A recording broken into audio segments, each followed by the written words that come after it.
futur, ça fait rêver, hein.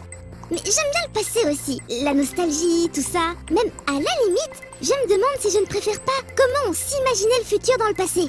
En quelque sorte, le futur c'était mieux avant. Quoi? Ça donne l'impression que je vis dans le passé quand je dis ça. Pourtant, je dois pas être la seule dans ce cas. Regardez, Titanfall! Un jeu qui sort enfin après avoir fait rêver les gens pendant des mois. Du futur refroidi en quelque sorte qui s'est cristallisé en présent. Je suis sûre que certains vont préférer cette version nettement plus rétro en fil de fer dans laquelle le titre d'Electronic Arts est remixé façon astéroïde. Pour le coup, c'est immédiat et bien addictif. En fait, le problème c'est pas tant de préférer le passé au futur, mais le potentiel que chaque époque possède quand il s'agit de nous faire rêver. Et c'est un pouvoir qui peut se perdre ou s'étioler de manière très rapide et très subtile.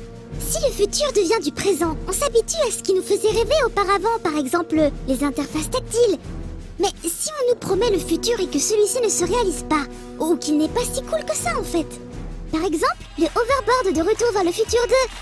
À cette image, à grand renfort de DeLorean et de Doc Brown, on sautille comme une puce à l'idée de pouvoir avoir un skate volant bientôt. Avant qu'on ose rapidement un sourcil circonspect devant les petits couacs de la vidéo proposée par le site overtech.com. Une ombre mal effacée et un overboard commandé par smartphone? Pardon? Bon, s'il est à peu près certain que cette vidéo n'est malheureusement qu'un fake, les motivations derrière sont moins claires. Dans quel but cette promo virale a été réalisée? Quelque chose à voir avec les célèbres films de Zemeckis? Ou alors c'est peut-être en rapport avec une annonce récente de Nike que les chaussures auto-lassantes de Marty pourraient effectivement voir le jour. Les gens derrière cette mascarade pensent-ils réellement que personne n'allait dévoiler leur supercherie? Il faut espérer que non, car cela voudrait dire que ces gens n'ont plus de rêves et ne font pas grand cas de ceux des autres. Autre sujet qui fait faussement rêver, les objets connectés. Montres, frigo, bagues connectées pour avoir tout le temps des notifications et indiquer à tout le monde sans cesse ce que l'on fait. Le rêve? Non? Le top du top à ce niveau, c'est la brosse à dents connectée. Oui, vous en rêviez, je sais. Elle vous donnera sur votre smartphone un peu de lecture pendant que vous vous brossez les dents. Elle vous proposera aussi de sublimes graphiques sur votre hygiène dentaire que vous vous empresserez de partager avec tout le monde sur les différents réseaux sociaux.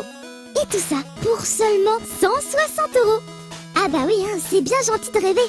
Mais ça a pris tout ça, qu'est-ce que vous croyez? Bon, finissons sur une note moins désabusée. Parfois, le présent nous offre des petits bonheurs que l'on n'avait pas vu arriver.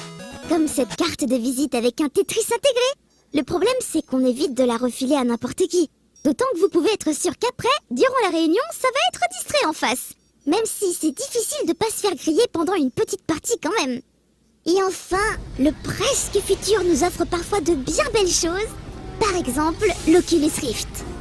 Cette fois, c'est l'artiste Red of Paw qui propose de visiter la chaudière des bains de l'établissement dans lequel Chihiro tombe durant le célèbre film de Miyazaki. Classe! Bon, c'est quand que c'est dispo facilement pour le grand public, l'Oculus Rift? Parce que le futur c'est cool, mais des fois, il se fait attendre quand même. Par contre, quand je vous dis au revoir et à la prochaine, ce n'est pas un futur hypothétique au moins, c'est une certitude.